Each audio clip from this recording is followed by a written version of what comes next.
If you use Google Chrome every day, knowing how to open a new tab quickly can save you a surprising amount of time. In this video, I'm going to show you the fastest way to open a new tab in Google Chrome, plus a second simple method if you prefer using your mouse.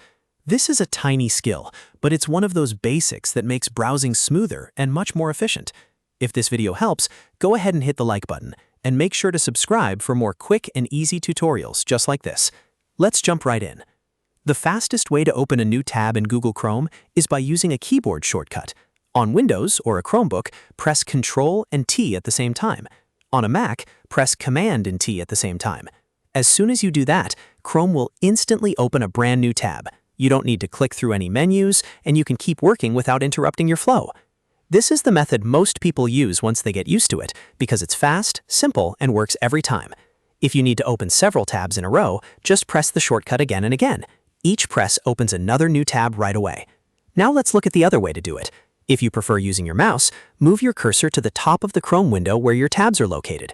Right next to your open tabs, you'll see a small plus icon.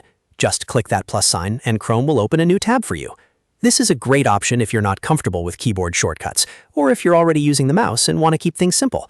Once the new tab opens, you can type in a website address, search for something on Google, or use it for anything else you need.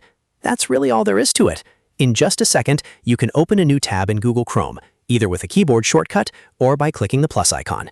If you found this quick tutorial helpful, please give it a like, subscribe to the channel, and turn on notifications so you don't miss the next easy how-to video.